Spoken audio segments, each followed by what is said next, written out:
Good morning, good afternoon, good evening, ladies and gentlemen. Depending on where you are joining from, I wish to welcome you to this webinar that is being organized by the socialprotection.org in collaboration with the ILO and the Irish Aid. Our webinar today is entitled Bridging Knowledge and Local Knowledge for Universal Social Protection. In 2016, the International Labour Organization and Irish Aid launched a partnership to support Zambia, Malawi, Mozambique, Viet Nam, and Tanzania in areas of inclusive growth, social protection, and jobs. The 2023 to 2025 Irish Aid ILO Partnership Program now focuses on expanding social protection systems in these countries in line with international social protection or social security standards. This webinar series will facilitate dialogue and knowledge exchange concentrating on national and local implementation of global social protection policies, enhancing research and capacity building, and promoting inclusive social protection.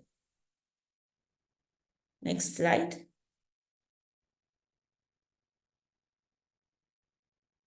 Allow me, ladies and gentlemen, just to give a quick overview of what we mean when we are talking about global national social protection legal frameworks.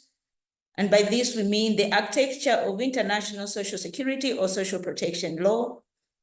Some of them that are formulated by the ILO as international standards, being the standard setting organization of the UN. I'll just give quickly a snapshot of some of these conventions and international standards that have been used worldwide to govern establishment of national social protection systems. I will not go through all of them for the sake of time, ladies and gentlemen, but allow me just to maybe speak a bit on our flagship convention, the Convention 102 on Social Security Minimum Standards of 1952, that actually provides a framework and a foundation and principles for designing and implementation of comprehensive national social protection systems. This convention provides us with 9 contingencies that worldwide nations and countries have used in formulating and designing their national social protection systems. It also guides member states on the minimum standards of the benefits. It also provides guidance on coverage, looking at the specific proportion of the population to be covered, the minimum benefits that government should be looking forward to provide to its population. It also helps us to understand and frame issues of the principles of the equality of treatment that should apply to all nationals. In addition, we also have the recommendation 202 on social protection flows that highlights and also provides guidance for member states in terms of formulating comprehensive national social protection flows. It provides us a range of contingencies and also guidance by recognizing that social protection indeed is a right, and we all need social protection across our life cycle. So it provides the minimum guarantees and standards that should be provided for in any social protection system. Next slide. What is the relevance of these social security or social protection international standards to the implementation and formulation of national social protection policies?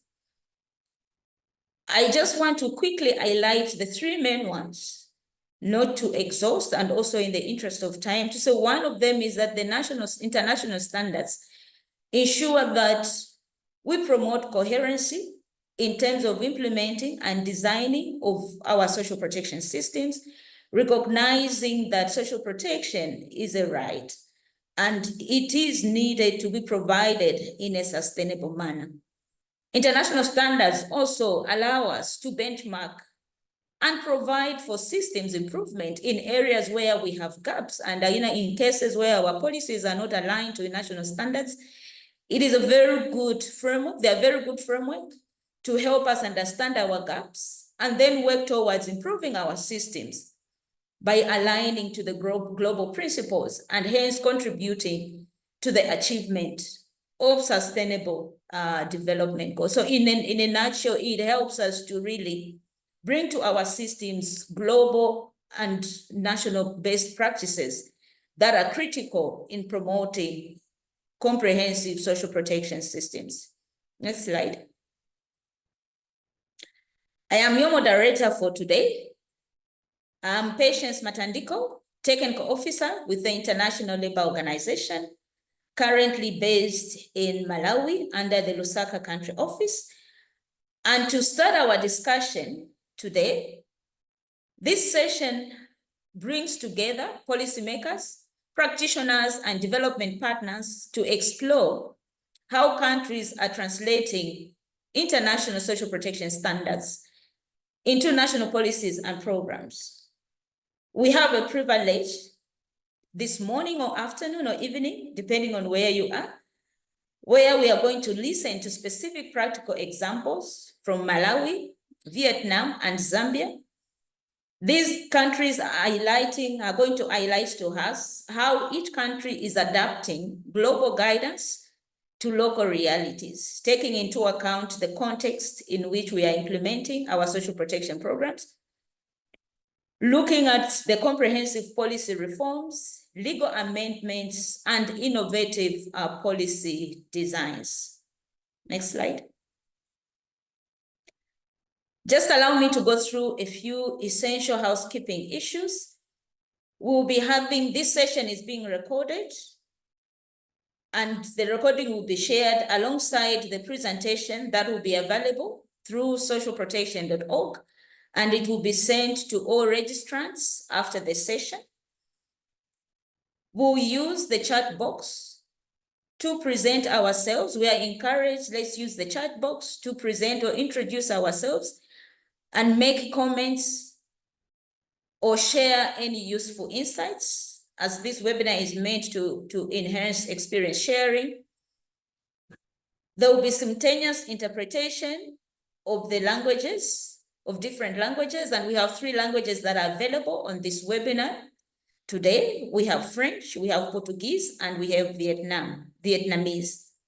You'll find in your Zoom controls, click in the button that is titled Interpretation and select the language that you'd like to hear from.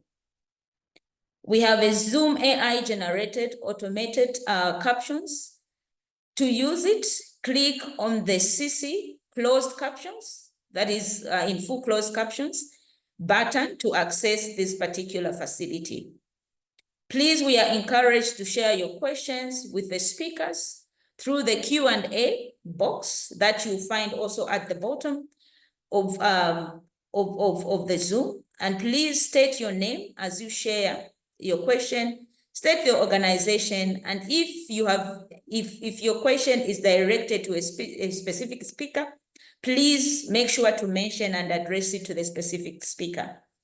As you might already have noticed, we have sign language interpretation available as well in the interest of being inclusive and leaving no one behind. The sign language video interpreters will always be spotlighted for us to see and to ensure that we are all being carried along. Thank you. Today, ladies and gentlemen, allow me to introduce to us our speakers for today that will give us the framework to enable us have an interesting exchange. To begin with, we have Mrs. Katie Langwe, the Director of Planning from the Ministry of Finance and from Finance and Economic Affairs, the Director for Poverty Reduction and Social Protection Division from Malawi. Welcome, Mrs. Katie Langwe. We have Mrs. Pam T. Bao, who is the official from the Ministry of Home Affairs and welcome Madam Pam. Lastly, but not the least, we'll also have a presentation from Mr. Harriman Mono, who is the Director, Research, Planning and Strategy from the National Health Insurance Management Authority of Zambia. Next slide. Thank you. Without much ado, allow me, ladies and gentlemen, to call to the floor Madam Katie Langwe, the Director, Poverty Reduction and Social Protection from the Ministry of Finance and Economic Affairs in Malawi. Mrs. Katie Langwe, the floor is yours. Over to you. Thank you, Patience. Once again, good morning, good afternoon, or good evening to all the participants, depending on where you are. I will briefly give you a snapshot of the Malawi National Social Protection Policy, which is a strategic direction for the effective design, implementation, and management of comprehensive social protection and support programs in Malawi. For those who would like to get a full copy, you can inbox me and provide a full copy of this policy. Next, please. Just as a matter of background, this policy, we are drawing it from the old policy, where we are bringing in new interventions, and we are moving from what normally previously was social support. Now we have migrated to social protection. Just as a brief background of this policy, next slide. This policy is that we are implementing it from 2024 to 2029, and it's drawn from the expired one, which was called the National Social Support Policy, which was implemented from 2012 to 2017. And of course, now with the shift to social protection, this policy brings a few changes. And some of the changes include reorientation towards the life-cycle approach to social protection, because we understand that individuals face different risks and vulnerabilities at different stages in life. And as a result of this, the change of scope and the reorientation towards the life cycle support, it brings the new policy brings on board contributory schemes, and of course also we are addressing the issues of nutrition sensitivity in social protection. This new policy, next slide, is of course linked to national, regional, and of course the international protocols such as the SDGs and of course the AU Agenda 2063, to make sure that our policies, whatever we are implementing, are aligned to whatever is happening globally. So moving forward, next. I'll just highlight the problems that this policy is trying to solve. As a matter of policy, the problem statement, can I have the next slide, please?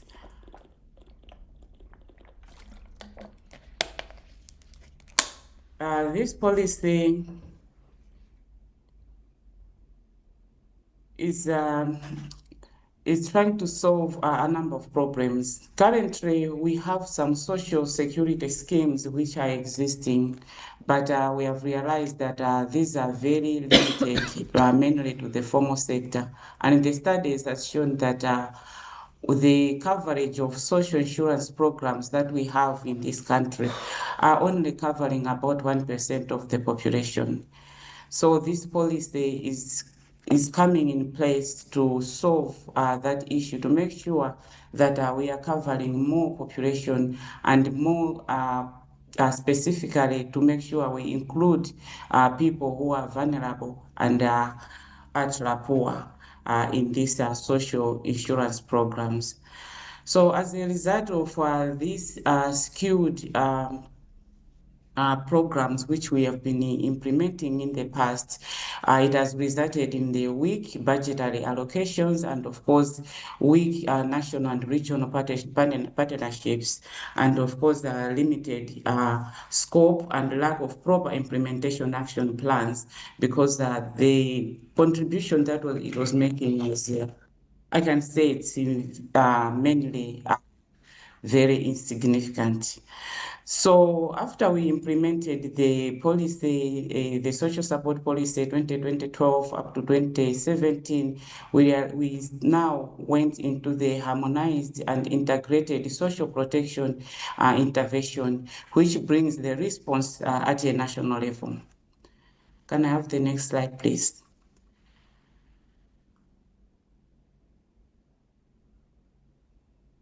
The purpose of this new policy is mainly to provide the strategic direction for the effective design, implementation, and management of comprehensive social protection and support programs. And of course, it's supposed to improve the general living conditions of the most vulnerable to enable them benefit from social services, which includes education and health. Next. In terms of the overall goal, what we are achieving at the end, at the long run, is to enable the poor and vulnerable to move out of poverty and vulnerability with income support, security support, to make sure that everybody is meeting the basic needs and they are protected from the negative impacts of shocks and risks across the life cycle.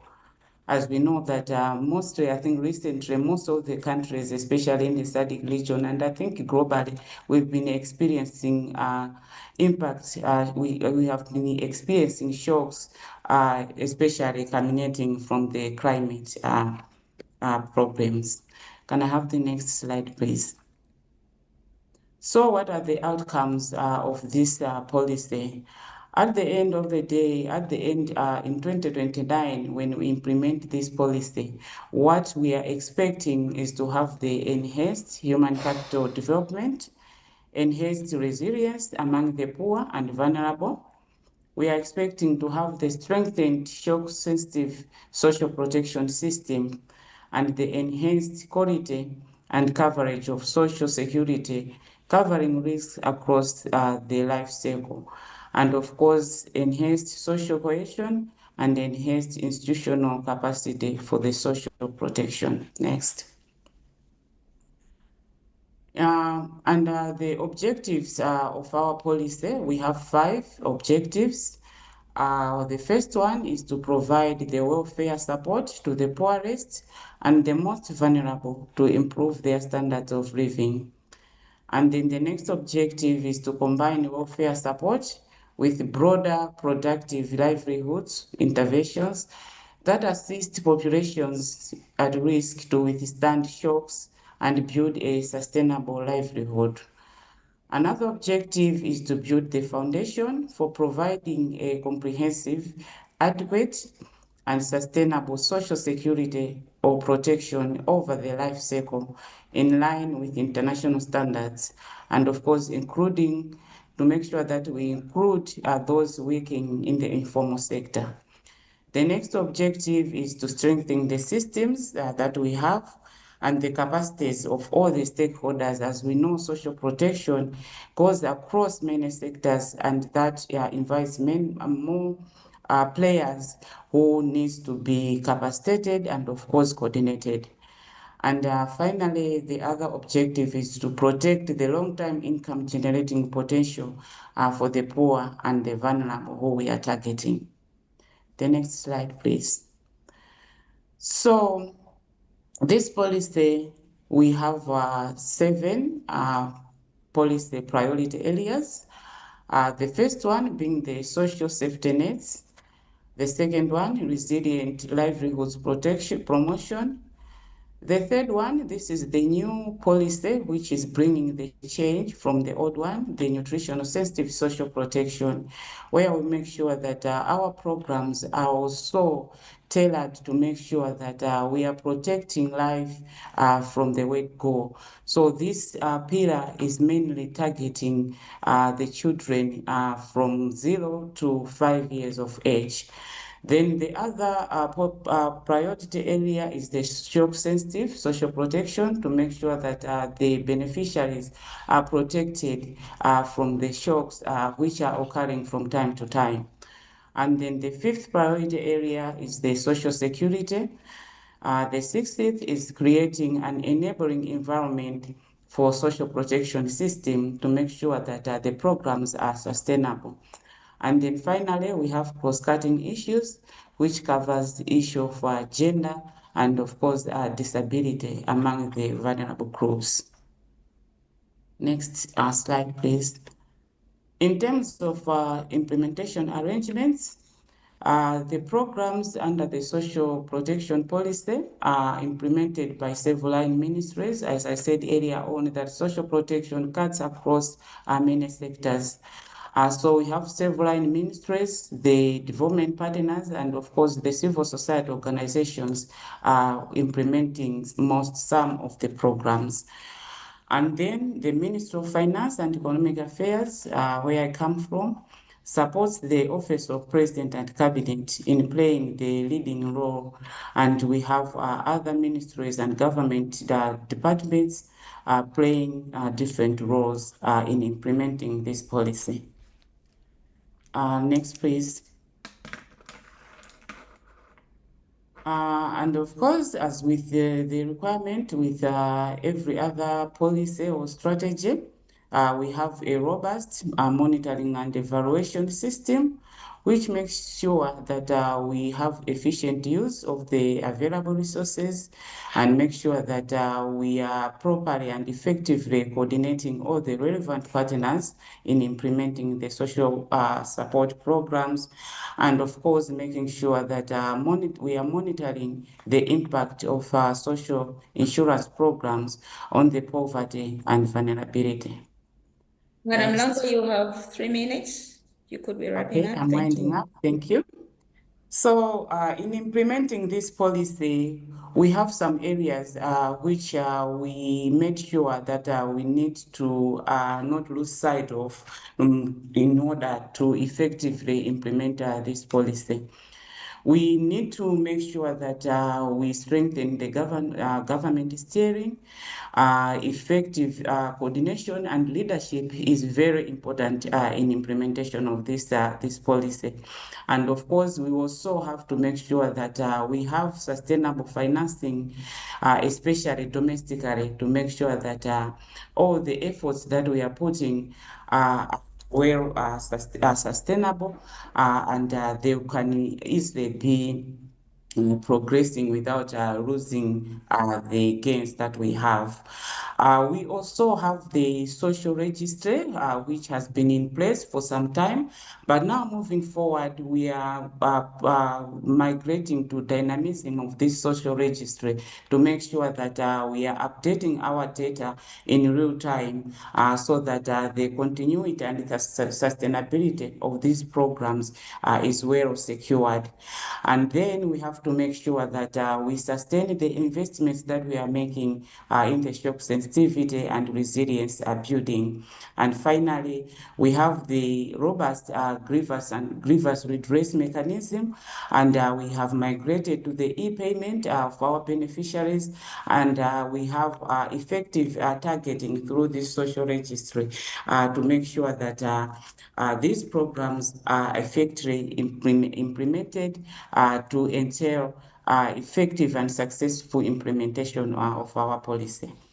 So last but not least, As we are implementing this policy, we want to make sure that we have seamless transition pathways to reduce both monetary and multidimensional poverty throughout. And in doing this, we are ensuring that implementation of these programs is leading to human development indicators and improvements.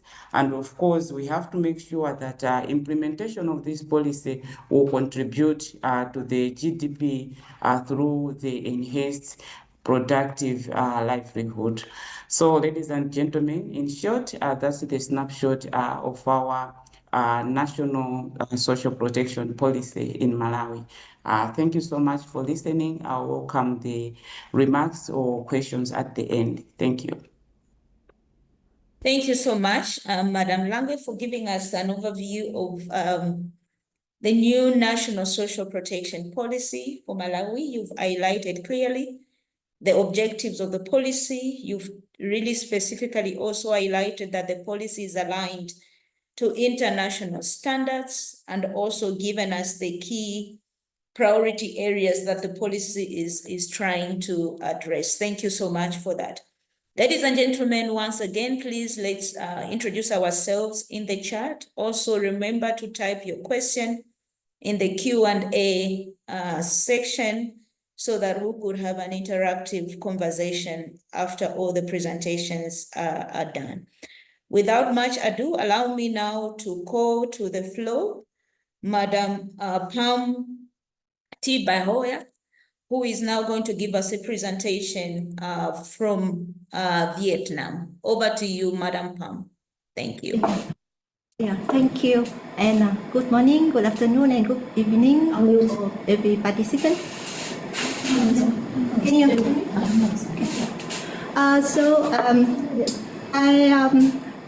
I'm very glad to be here to introduce the multi-tier pension system of Vietnam, which was just established according to the new social insurance law.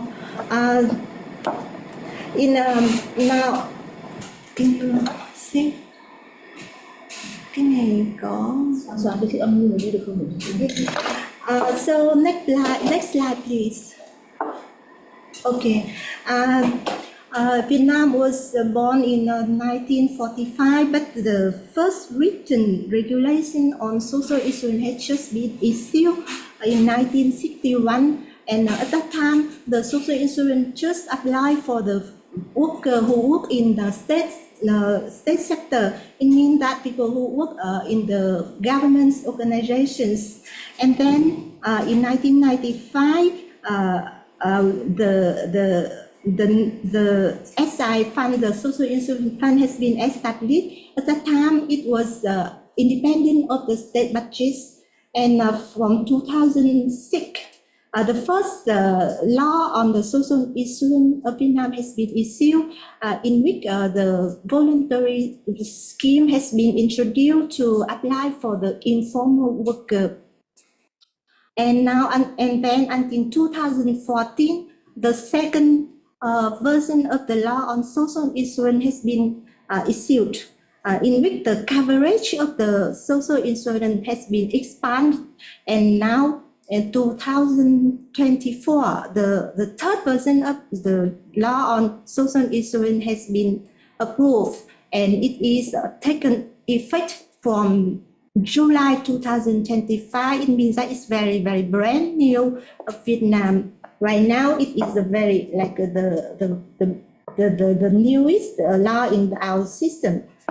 So from that milestone, the coverage of the social insurance has been expanded, and also the pension system also has been revised, adjusted, and it is really like we could upgrade to what the universal coverage, and now we establish the multi-tier system pensions. Next slide, please. Yes, I want to share with you some data on our coverage of the social insurance. Indeed, after from 2012 until now, the coverage not really expand much. We right now by the end of 2024, the coverage just reached around 21 million participants. It means that it is just account for around nearly 40% of labor force. It's really low than it's lower than government expectations. That's why we need to very strong revision, strong reform.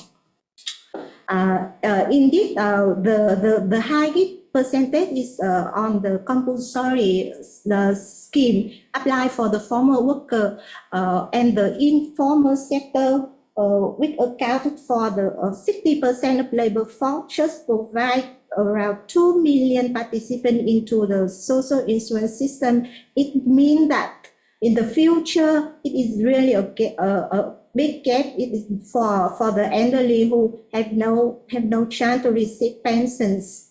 The next slide, please. Next slide, please. Yeah.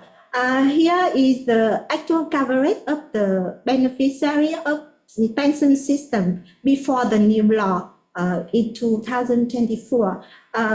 We have Viet Nam is now in the process of aging, and the number of the elderly is increased very much throughout the years. By 2024, it is estimated of around 14 million elderly. And in which, like I saw in the figure, you can see that around 3.3 million people covered by monthly pension and social insurance from the social insurance fund. Next, that we have about 1 million people who receive national devotee subsidy is a policy applied for those who contribute to the country during the war and the time after that. Yeah, and besides, we have 2.5 million elderly who age from almost of them age from 80s. They are receiving monthly allowance according to the social assistance policies. We have around 8 million elderly who have not yet covered by any monthly allowance, monthly income. That we can consider it really a big gap. That's the missing middle here in our system.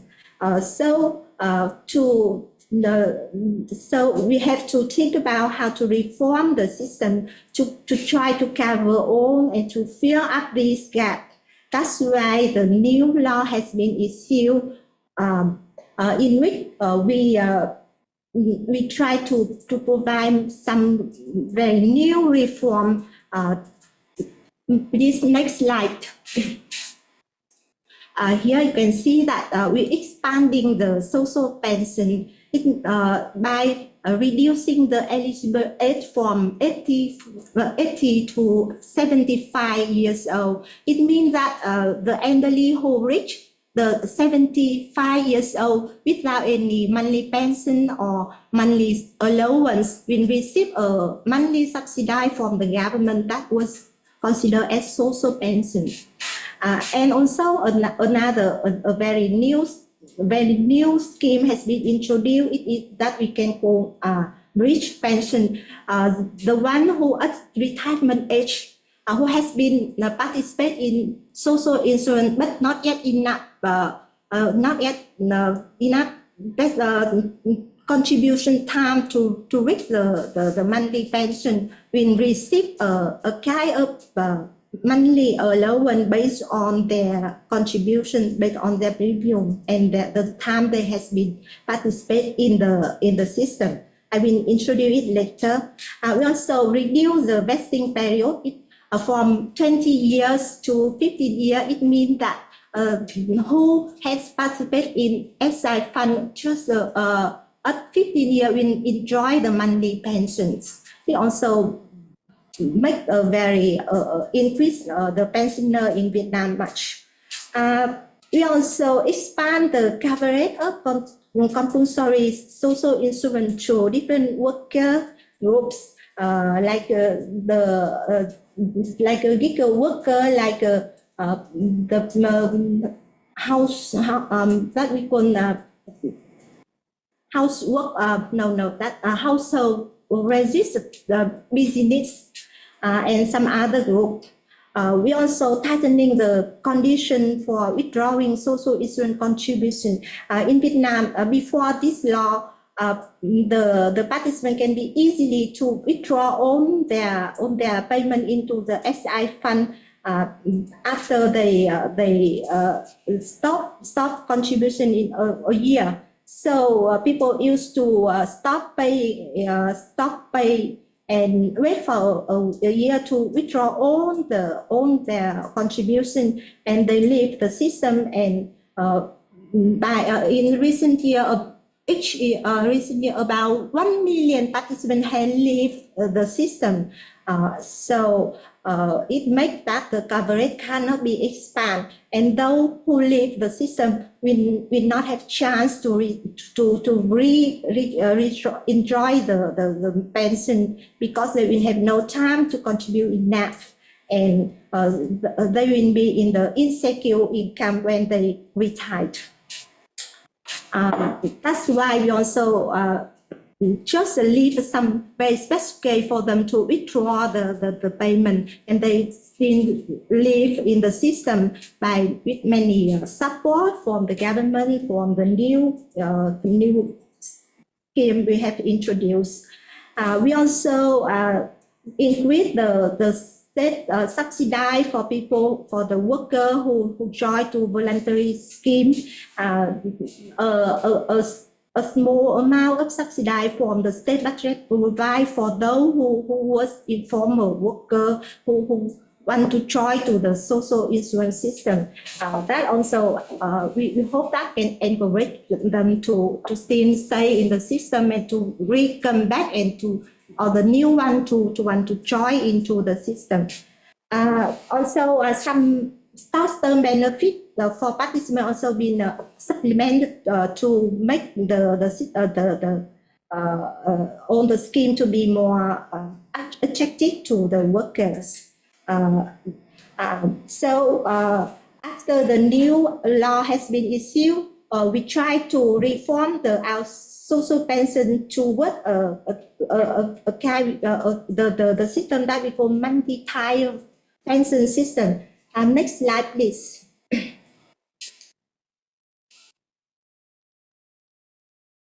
Next slide, please. Here, that is the figure show our pension system that it has been established. Now you can see that we have a four type. The first group is social pension tier, including non-contributory and contributory scheme. And this apply for the non-contributory scheme, apply for those who at the age of 75, who are the poor, and the contributory scheme apply for those who at the retirement age, but they just contribute to the SI fund less than 15 years. And we have still we provide the fundamental pension tier apply for for formal worker and informal worker, and also the supplementary pension tier that's apply for those who want to pay more based on the. It means that the fund, like a kind of private fund has been established, and people can contribute into this fund and to receive a higher pension when they retire. In some next slide, I provide some more detail. Madam Pam, you have 3 minutes. Please, if you could be wrapping up. Thank you. Thank you. The more detail on each tier has been presented in next slide. In some next slide, you can see that I don't have enough time to show on, because it's really a very complicated system. And so we after we make the reform, we hope that the coverage of the social insurance has been expanded, and also in the future, the coverage of pension will be expanded to cover almost the elderly. The government set target on the universal coverage for both participants and for pensioners too. Is that what we has been set for 2030? In 2030, to reach the coverage of 60% of the labor force, and also 60% of the elderly will receive the pension. But also the last slide, please. Still many challenges. The last slide. Still many challenges remain for us. Like the first, for the non-contributory tire, because it is funded by the state budgets, so it makes the really a great burden. Why the benefit is really low? It is just about $20 per month. It's really low comparing to the poverty line, but it's very difficult to increase, because right now we've been reach about 3 million to 4 million elderly who will receive this. So it's really a burdensome for the state budgets. And also the new scheme, the new tire, the big pension apply for those who have not yet enjoyed the monthly pension for SI fund, also very new, and we cannot sure that how the attractiveness of this can for those who reach the entitlement age. Before they may want to withdraw their contribution rather than to receive this subsidy from the government, because comparing to the pension is really low. We also face many difficulties to expand the coverage of fundamental higher, but because of the awareness of the worker in informal and formal sector, because of the new type of work after the recent time that hinder people from becoming formal worker, and they are not really ready to participate in the voluntary scheme. So many people with like a side of the system, of the SI system, and so when they at the reach of the retirement age, they will not covered by pension system, and here it means the missing middle group will be there in the pension system. So in the future we will have to try to again reform and revise the system to reach the universal coverage. So I think the time is up now. So thank you for listening, and I will maybe answer all the questions in Q&A. Thank you. Thank you so much, Madam Pam T-Bio, for that great presentation. It gives us a very good overview of what it really means in translating the international standards into actual systems at country level. You've spoken clearly regarding the multi-tier pension system that is trying to cover a range of different target groups, including the missing middle, the informal economy, which I think is it's still a challenge for most of the member states. And we look forward to an engaging discussion after this presentation. Thank you so much once again. Without much ado, allow me to now call to the floor Mr. Harriman Mono from the National Health Insurance Management Authority of Zambia, to give us also a presentation on how Zambia is also implementing the National Health Insurance scheme in line with international standards. The floor is yours, Mr. Mono. Thank you so much, and good evening, good morning, good afternoon, colleagues. My presentation is on the implementation of the National Health Insurance Scheme to show how we integrate social protection programs linking social assistance with social security, where you have contributions and then non-contribution schemes integrated together to provide comprehensive social protection coverage. Next slide, please.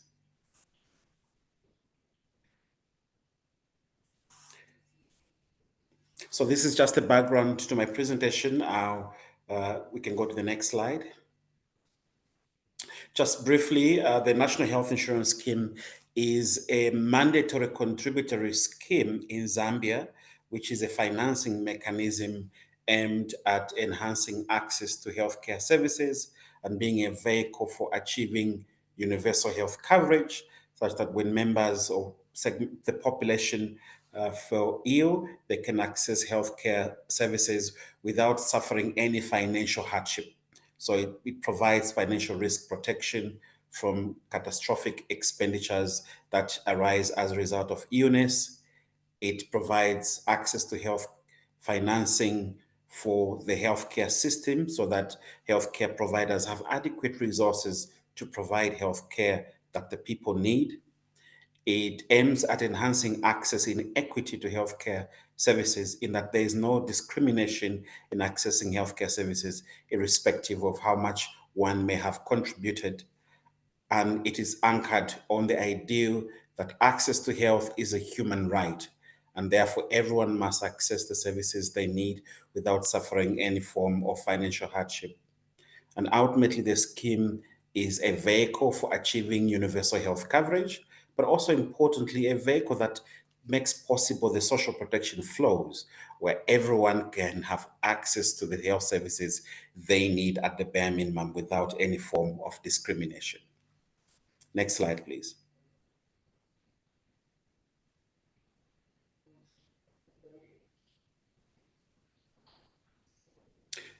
So the scheme is managed by the National Health Insurance Management Authority, which I represent. And basically, we advise the Minister of Health and the Minister of Labor and Social Security, as well as the Minister of Community Development, on the implementation of the National Health Insurance Scheme. And in terms of how we are structured, the implementation arrangements, as shown there, our role as an authority is to collect contributions from members and accredit healthcare providers that then provide healthcare services to our members in a cashless manner. People do not have to pay out of pocket at the point of accessing healthcare services. So we ensure financial risk protection at that point. Next slide, please. Now, because of the contributory nature of the scheme, there is likelihood that those that do not have contributory capacity would be left behind. And these are the people in most need of healthcare services. And especially so for those people that are under the social assistance program in Zambia called the Social Cash Transfer Program. They receive a living allowance from the government every month to sustain their livelihood. But they also need healthcare services the most. But because of the contributory nature of the scheme, they are unable to contribute and access healthcare services on the scheme. So therefore, they risk being left out of the scheme. And that is where we now designed the project to integrate the contributory aspect of the scheme with the non-contributory aspect of social protection, where we brought social assistance with social security contributions into one, therefore providing for integration service delivery. And we tried to say, can we bring everyone on social cash transfer, identify the needs and how much it would take to have them be on the scheme, which is a contributory scheme, but also access healthcare services, just like everyone else who is contributing and have ability to pay. This is the project that has now been supported by the Global Fund, but was made possible by the support of the ILO through very robust actuarial evaluation that generated evidence on the financial cost of extending health insurance coverage to the poor and vulnerable who would otherwise not afford to contribute to the scheme. Next slide, please. So the idea was that we extend coverage to to the poor and vulnerable, provide financial risk protection by thereby eliminating financial barriers in accessing healthcare access. And the target households are as those articulated under the social cash transfer. We're looking at households with an elderly person, households with a member with severe disability, households with a member or members who are chronically ill, child-headed households, female-headed households keeping at least 3 children below the age of 19. When you look at the characteristics of these people, they need access to healthcare services the most. But because they're poor and vulnerable, they're unable to contribute and therefore are left behind. Now, what we know is that the high cost of accessing healthcare cannot be covered by the monthly social cash transfer payments they receive. And this ultimately, potentially, leads to negative coping strategies, sustaining poverty and vulnerability. So we thought we integrate health with social assistance and ensure that we deliver as one. Next slide, please. With the support of the ILO, we conducted, as I mentioned earlier, a very comprehensive actuarial evaluation that estimated the monthly contribution amount that would be required to subsidize the onboarding of the social cash transfer households onto the scheme. And using this evidence through the Ministry of Health, the Ministry of Labor and Social Security, we received a grant from the Global Fund of 1.5 million US dollars to pilot the extension of coverage to the poor and vulnerable under the social cash transfer onto the National Health Insurance Scheme. And the idea is that we will achieve the following key objectives. One, enhance access to healthcare among the poor, thus improving health-seeking behavior.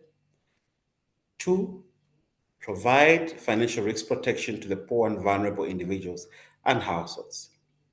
Three, reduce or eliminate inequality in access to healthcare services.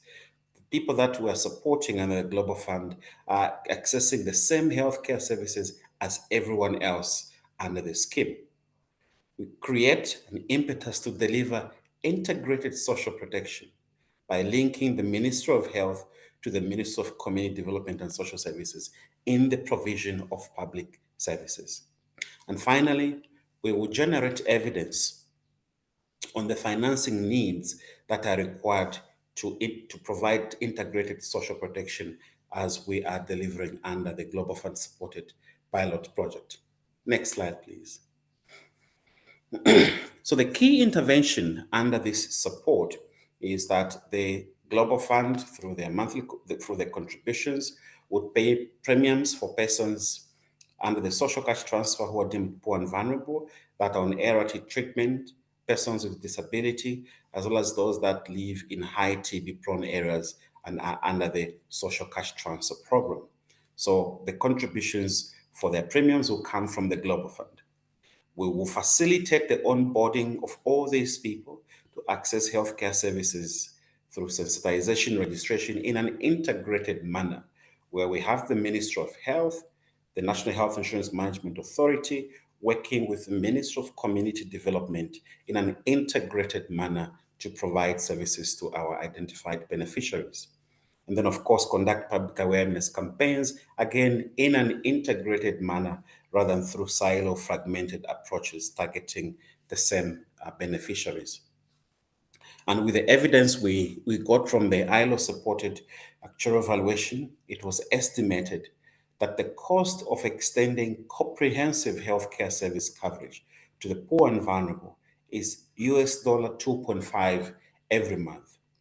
2.5 US dollars every month could potentially extend comprehensive coverage to social cash transfer households and therefore ensure that they too achieve or are part of the agenda to achieving universal health coverage, that they too access healthcare services just like everybody else and therefore do not suffer any form of financial hardship, thereby building resilience in their households and ultimately reducing poverty and vulnerability. Next slide, please. What we expect from this program, this integrated approach to delivering social protection, is that, of course, we'll provide financial risk protection to the poor and vulnerable, and therefore we have guaranteed social protection. And this feeds into the achievement of the social protection flows. Second is we will reduce health, social, and economic vulnerability, as well as inequality, and thereby driving progress towards achieving universal health coverage and universal social protection. We believe that through this support, in an integrated manner, we will reduce negative coping strategies by poor and vulnerable households that arise from catastrophic healthcare access costs. We believe, and importantly, that by reducing the financing barriers to accessing services, we increase healthcare utilization, leading to enhanced health outcomes by all, especially the poor and vulnerable. And finally, we make possible the delivery of integrated, comprehensive social protection by bringing social insurance, which is the National Health Insurance Scheme, with the social assistance programs. Next slide, please. And this is just to show you just a snippet of what we have been able to achieve under this project of integrating social protection, social assistance with social security. We have registered 20,400 households, and each household registers beneficiaries. So in total, we have registered 57,000 households over the last 1 year that are accessing healthcare services without any out-of-pocket payments at the point of accessing healthcare. And there we're showing you how many people have utilized the services, the claims value, where they access these services, which illuminates that actually social cash transfer is a good intervention, but on its own, it may not make possible access to healthcare services. There is a huge need beyond the social cash transfer. And by integrating social cash transfer with social health insurance, you see that we're now responding in a comprehensive manner to the needs of the poor and vulnerable in our society. Next slide, please. Again, here, we're just showing you one of the targets we want to achieve as per the ILO actual evaluation. We want to assess, is the $2.5 per month sufficient to keep the scheme solvent? Can it pay for the healthcare needs of the poor and vulnerable and still remain solvent without breaking the financial limits of the scheme? And that's one of the learnings we want to get from this pilot, that with $2.5 you allow access to comprehensive healthcare, and you can assess whether that is sufficient to cover that. If it is sufficient to cover that, then certainly we motivate for an integrated approach to providing social assistance and social security to our members. That while we are contributing for social assistance, we must, at the level that we would have estimated from here, also cover for access to healthcare services in an integrated manner. Next slide, please.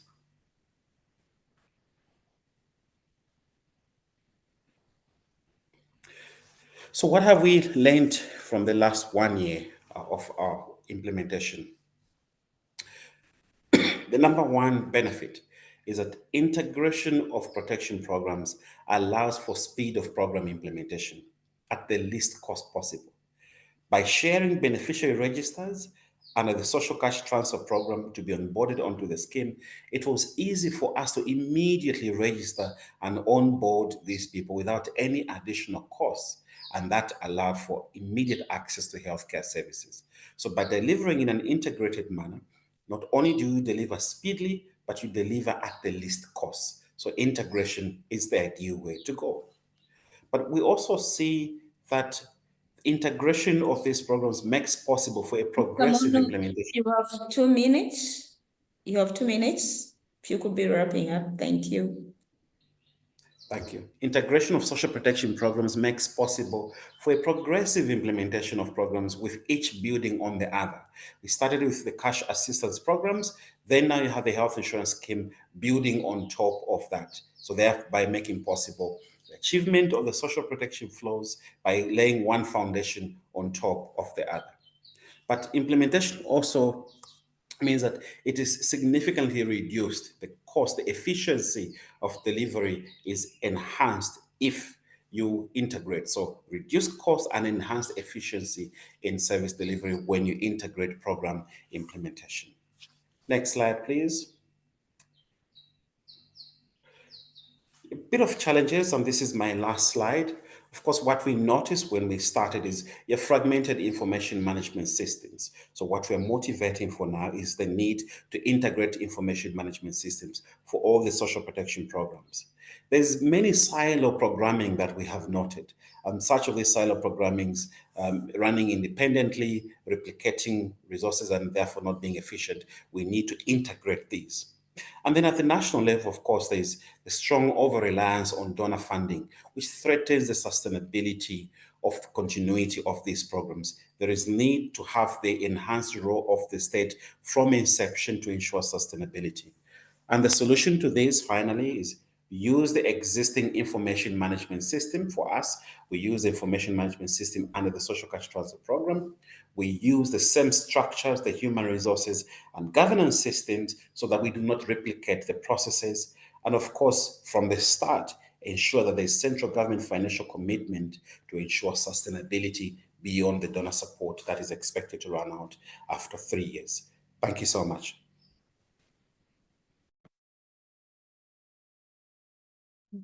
Thank you so much, Mr. Mono, for that presentation, giving us an overview of the National Health Insurance scheme being implemented by Zambia. You highlighted very well that National Health Insurance is a good vehicle for provision of comprehensive social protection, ensuring universal health coverage to all populations, even those that might not be able to contribute to contributory national health insurance, but most importantly, showing us the feasibility and possibility of integrating both social insurance and also social assistance schemes. Thank you very much once again to all our presenters. That meets us to the very end of our presentations. We have had a presentation on Malawi, looking at the overview of the National Social Protection Policy, giving us an highlight of how the transformation and the transition has been in line with international standards. We've also received a presentation from Viet Nam, telling us on how Viet Nam is implementing a multi-pillar pension system to ensure provision of social protection to all. Lastly, but not the least, we also had a presentation from Zambia on the national health insurance that has given us a very concrete example of how governments can integrate both social assistance and social insurance schemes. Without much ado, ladies and gentlemen, I think we have now 26 minutes to our time, to 12. So we have an opportunity for a time that we open for an exchange, a conversation, by asking you to raise your hand. I propose that we start with maybe getting some questions and answers, and then we'll get to the Q&A box for us to look at the questions that have been sent into the chat. Feel free, ladies and gentlemen, to raise your hand and ask any question, but basically if you could give us your name and also tell us to whom the question, to which speaker the question is directed to, and please give your question. Yeah.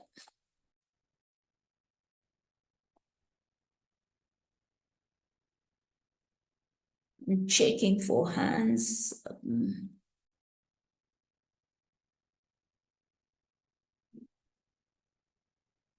Okay, we don't have hands so far, but I saw in a chat, I think there's one question that is directed to Madam Langwe. And the question is coming from Tom Hubert. And the question goes as follows. The presenter mentioned that benefits are now made through e-payments. The question is on the extent, status of penetration of e-devices, and whether current program clients prefer e-payments, and whether gender, rural, urban divide, etc. has any influence on how e-payments are perceived. So, Madam Langwe, over to you. That's the question directed to you on the e-payments. Thank you. You can take the floor.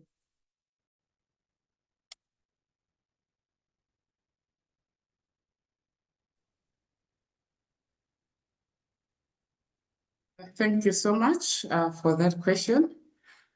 Yes, we are using e-payment now. We've just migrated. Currently, we haven't yet covered the whole country, but by the end of this year, we are having 100% coverage. But suffice to say, this has proved to be the most preferable mode of payment by the beneficiaries, because our social cash transfer program is mainly in the rural areas. And these are places which are hard to reach areas. So we are having logistical problems when it comes to payment for the officers to get to the areas where they have to pay the beneficiaries. It was risky for them to carry a lot of cash to the places, but then still they could not even reach all the beneficiaries within a mile. So it meant the beneficiaries had to travel a long way to get to the pay point where they have to collect the transfers, which also posed challenges and security challenges mainly to them. So we are working with the service providers who have helped us to make sure that the beneficiaries can access the cell phones, the gadgets, to enable them to get their payments within where they are. So this means that it has reduced even the logistical challenges, because at one point you just make a blast and every beneficiary has been reached. And through the same service providers, we have made sure that they have the points within the locality of the beneficiaries, where the beneficiaries can easily access and cash out their transfers.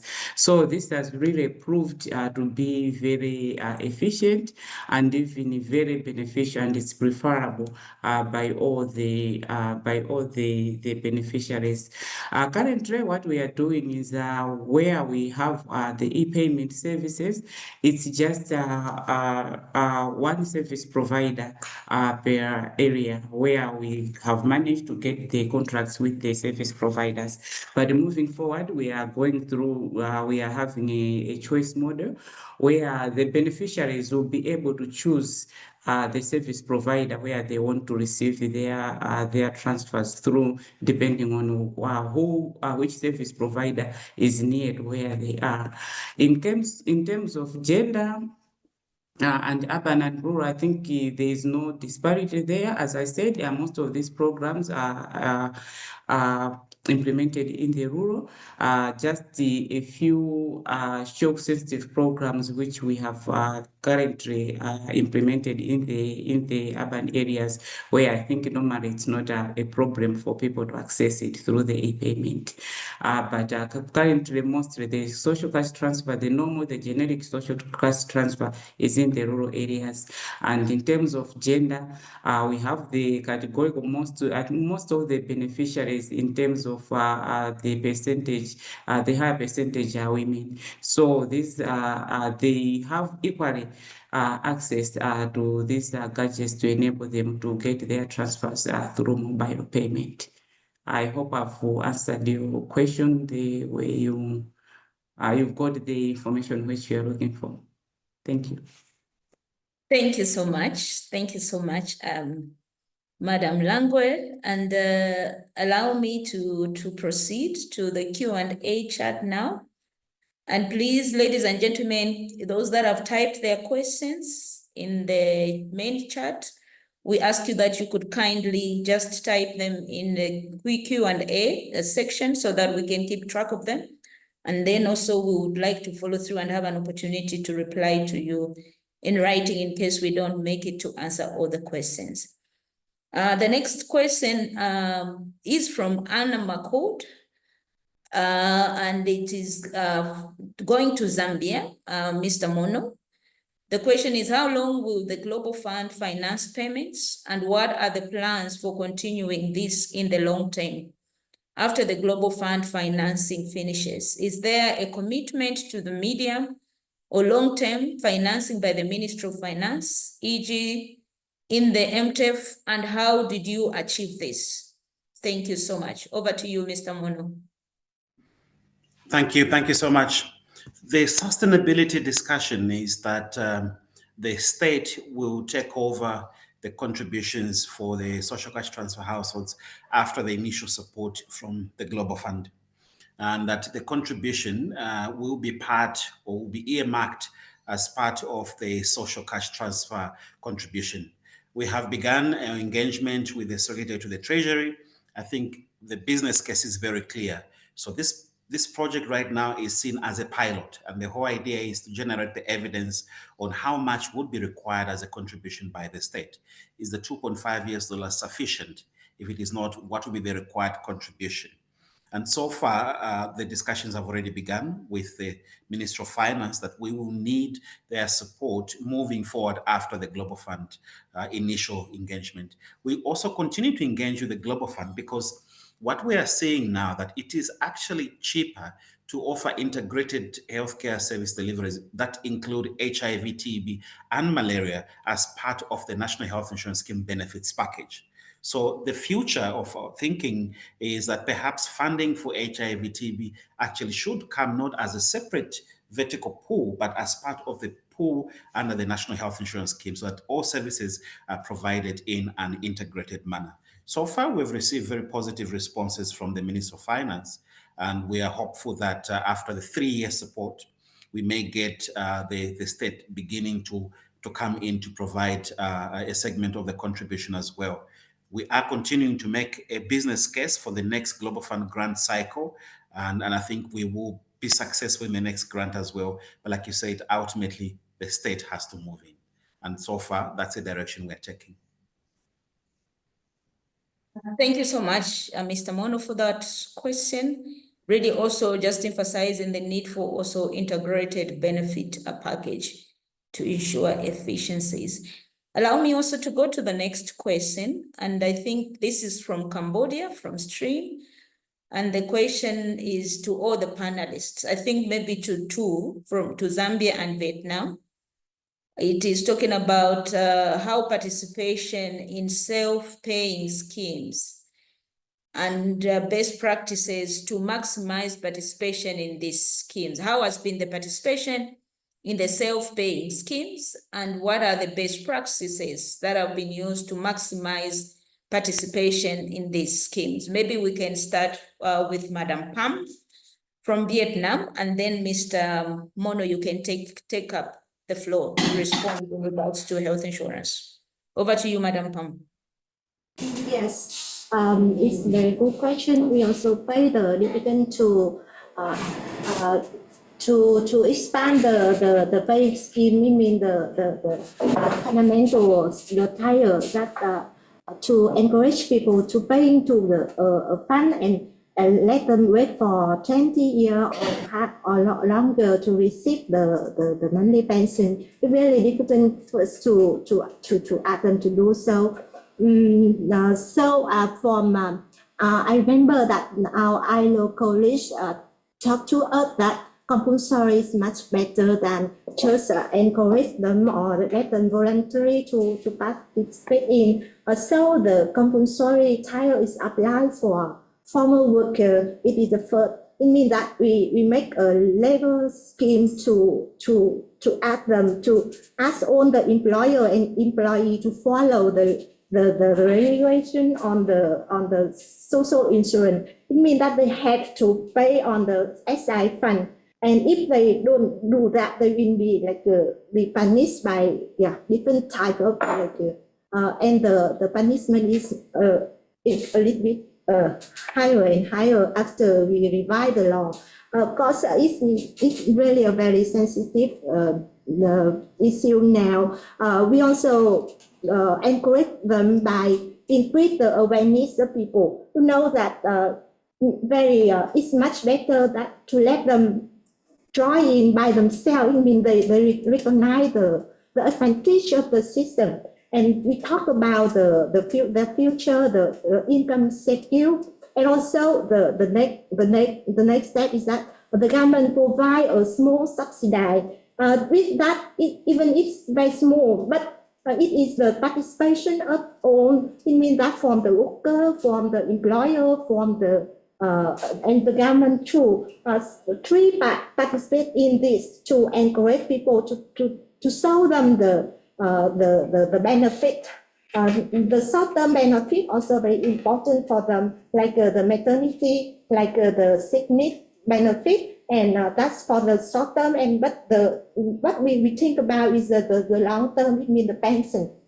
The pension is very important for the country like Viet Nam with the elderly. The number of elderly increase year by year, and all the thing has been like that. We have to put all the thing together. The policy advocacy also apply for the government to make the program to be more attractive, and the communication campaign to make workers to understand more about the system, and other things like the support from different partner, and we also let make a system of agents who go to meet former worker and informal worker to talk about the system and encourage them to participate in. That is all what we have been done, but in fact it's very difficult to expand the paying scheme. Yeah, it's still the issue here, and we still have to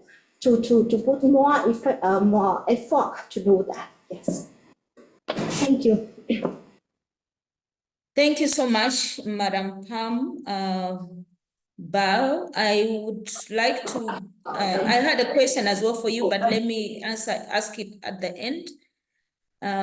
We have a question from Seijo. He says, I find very interesting the case of Zambia, and I guess this question is directed to Mr. Mono. And he's wondering how the MISs of different social protection programs are or plan to be interconnected. So how are our MIS systems in Zambia, and how do we plan to have them interconnected? Mr. Mono, over to you. Thank you. The issue of interconnectivity is a challenging one, but I think now we're moving towards interoperability of systems, right? Because these systems serve a particular purpose in a particular organization. For example, our organization is looking at health insurance. So the parameters we're looking for are different from what the social assistance program would be looking for example. But where you have commonalities in terms of identification of beneficiaries, we're working towards APIs to integrate, not really fully integrate, but where you can, certain fields that are common to all can easily be connected so that each can see what the other and get information from the other. So we're moving towards interoperability of systems rather than connecting them under one umbrella per se. And I think now we have in our country a Data Protection Act that ensures that we abide by it to ensure privacy and integrity of this information. But under the social protection systems, what we're all now agreeing is that we're serving the same person. And so it should be easy, it should be possible that we access information about this same person from one central repository. And so now there is programs around social registries. So where all the institutions that work in social protection, social assistance, and social insurance are agreeing to say, what can we put together as different agencies under a social registry that can be accessible to everyone when they need access to it. That's how we're moving towards working around interconnection. Thank you. Thank you so much. And looking at time, I think we have now 4 minutes before 5 to 12. I have 2 questions, and one of them is a general one. And once again, ladies and gentlemen, please type your questions in the Q&A session so that we could respond to them even later on in case we don't make it, because I see quite a number of questions that have been typed in the chat. So I'll ask one, and I'll ask a general one, and then maybe I'll ask the panelists to respond to the general one very briefly, under a minute, so that we are all in time. The first one goes to Zambia, and Mr. Mono, you respond to this one and also respond to the second one in maybe 1.5 minutes, so that we can have the others also respond to the last one. The first one is a question for Zambia. How are you coordinating with the Ministry of Finance? And it's from Mr. Mauto Ablo. It says, how are you coordinating with the Ministry of Finance and other government stakeholder, sector ministries and agencies to ensure sustainable financing for your program after the global fund? The next question goes to all the presenters. It's a general one, and it comes from Mr. Anton Mwansa. It says, the public sector is notorious for difficulty in initiating and implementing innovations. Are there any examples of successful products, process, or organizational innovations in social protection programs, particularly in achieving coordination between different government agencies? So, Mr. Mono, you respond to the first one quickly, and then you quickly touch on the last one, just maybe some examples of innovations within the National Health Insurance. And then I'll go to Madam Langwe and then Madam Pam. Thank you. Thank you. The interaction with the Ministry of Finance is, as I mentioned earlier, firstly, the Ministry of Finance is the main recipient of global funding.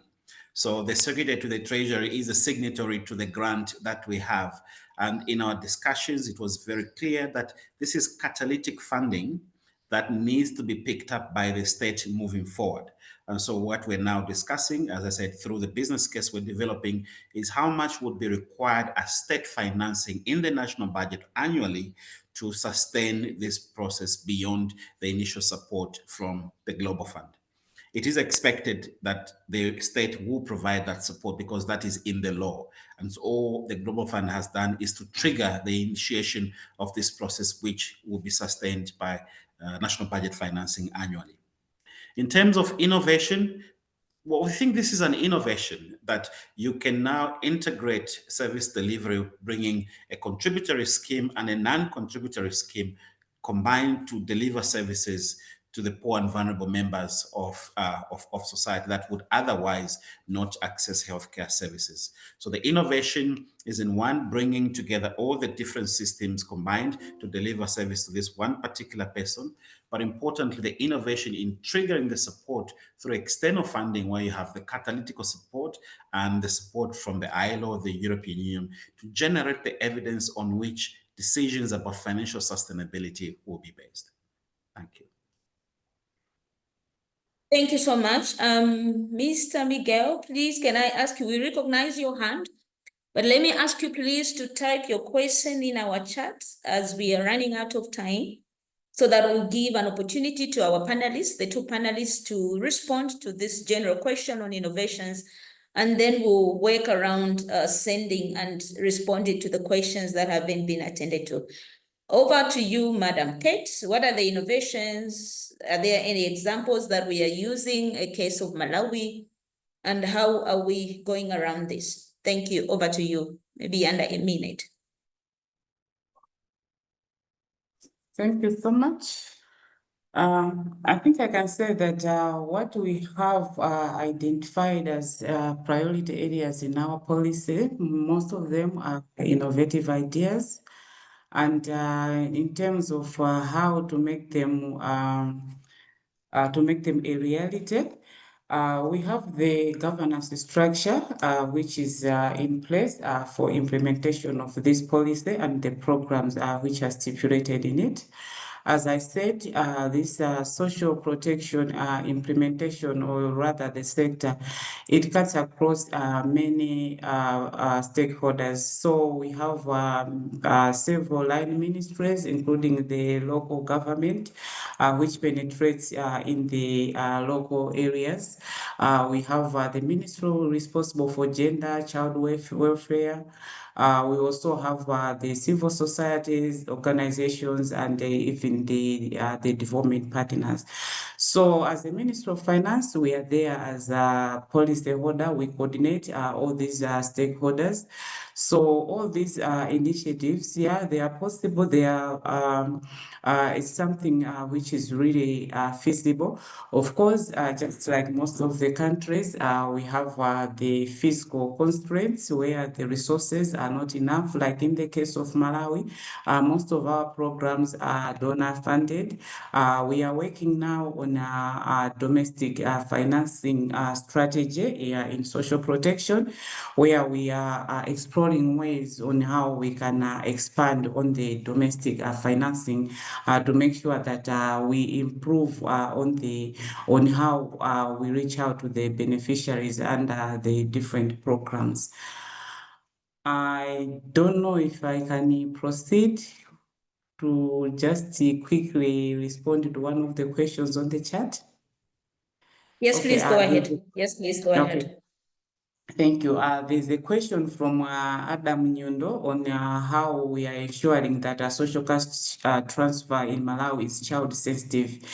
Yes, it is child sensitive. We have mainly two levels where we are reaching out to children. I think in my presentation, I alluded to the fact that we have nutrition sensitive social protection, where we are reaching out to ultra poor households with children under the age of 5 to make sure that these are provided for in terms of nutrition. So the social cash transfer, these households are also beneficiaries, and on top of the social cash transfers which we do, we also provide cash plus. These are the skills which we impart to the household on how they can access nutritional food for the children.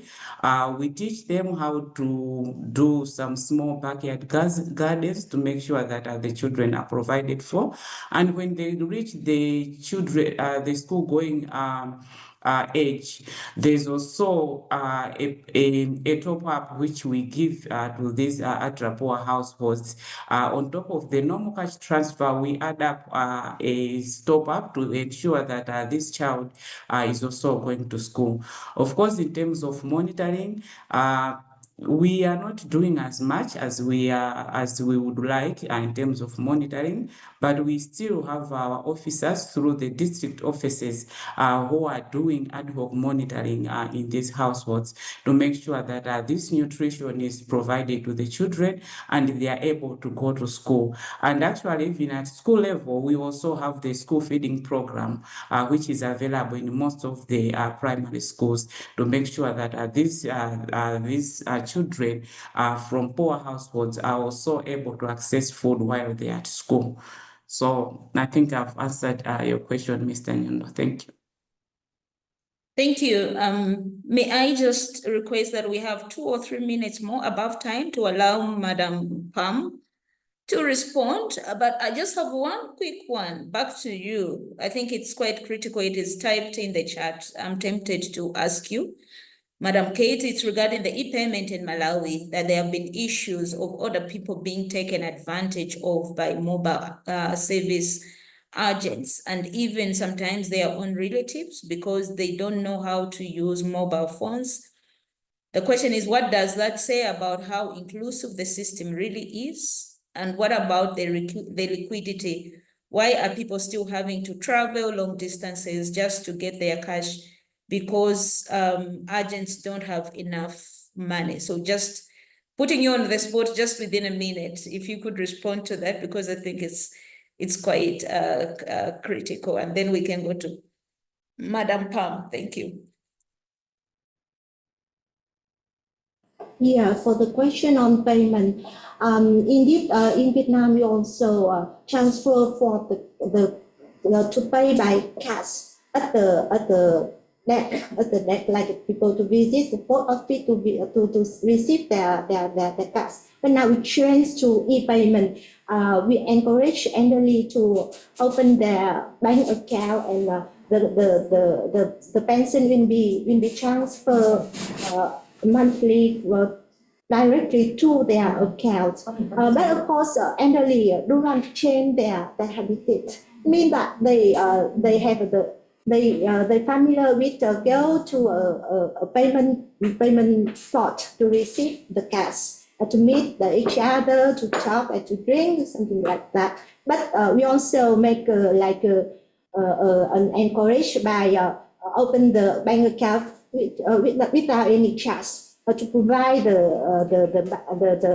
card, the ATM card, to let them to withdraw the money everywhere they want. And also right now the bank system in Vietnam has been developed, and people can directly transfer on the via account. Everybody have almost people in the urban region have the bank account, and you can transfer very easily by using QR codes. So we had to change the way people use the cash.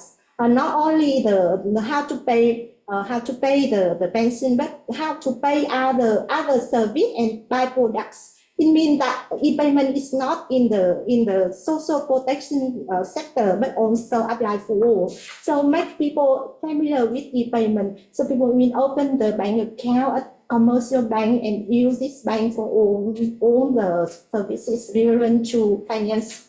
That makes easier for us to make. Yeah, I agree that e-payment is now really very important, and of course not much easier because in rural areas, not for the elderly, it's not maybe difficult.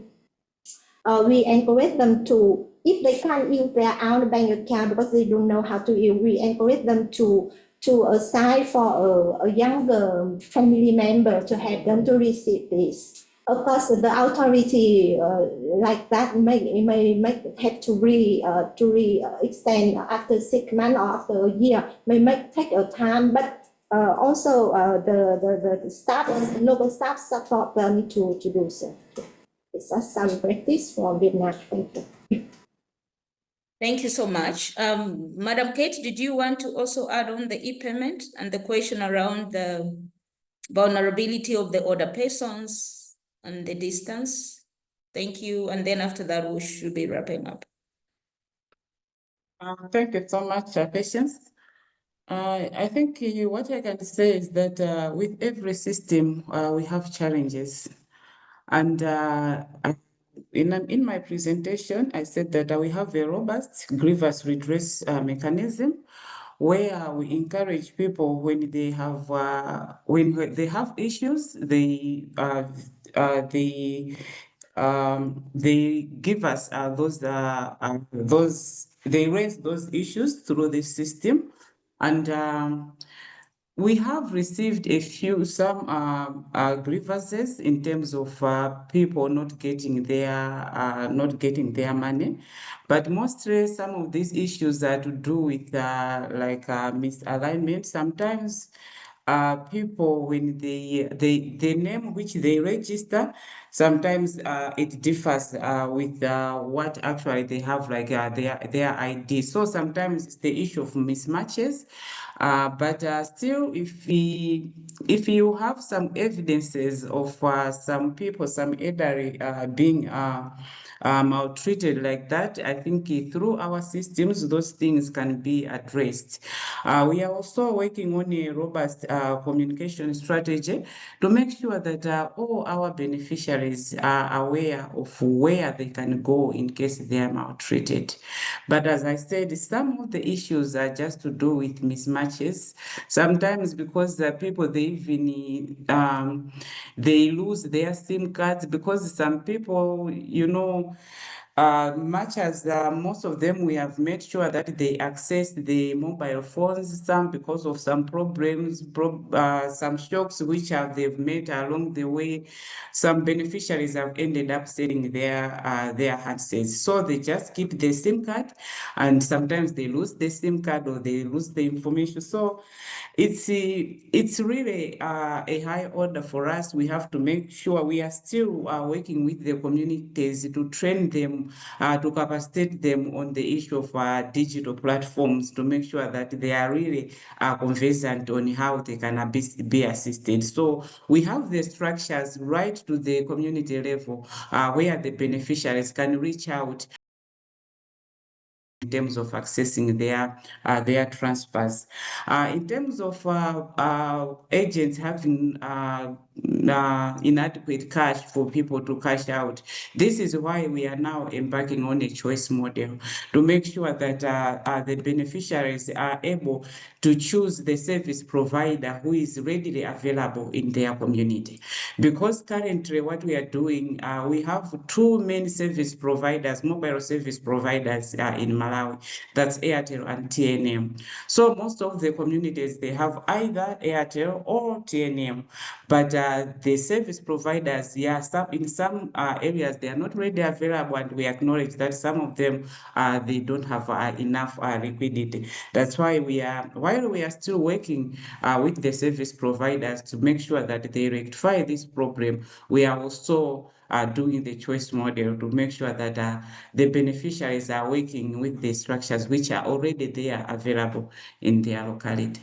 So yes, everything has its challenges, and we are working hard to make sure that we resolve these challenges. But let me assure you that the challenges that we are meeting through the e-payment are lesser compared to what people were going through when they had, you can imagine, the same elderly person, they had to travel a long distance to go and get cash, and which they ended up probably being robbed along the way. So this is much safer, but we know that we have to make sure that we capacitate people better so that they are protected. Thank you so much. Thank you so much, Madam Kate, for that response. And maybe may I once again just thank all the panelists for this engaging discussion. The fact that we have run over our time just shows how engaging and how useful this conversation has been. Our webinar has been on experiences and examples of how national governments have integrated global social protection policies. We have also looked at challenges and what are some of the solutions that we are using. And apologies on behalf of socialprotection.org, the ILO and the Irish Aid. We are so glad that you could join us, but we apologize that we were not able to answer all the questions. We'll look at the questions and we will refer with written responses. We are encouraging panelists to respond in writing. Thank you for joining. Have been your moderator. I'm Patience Matandiko with the ILO in Malawi. Please, a kind reminder, make sure to answer our survey that is available when you leave the session. And please join us for the next webinar, where we hope to have another interactive and engaging discussion. For now, that is all, and thank you for joining once again. Bye-bye.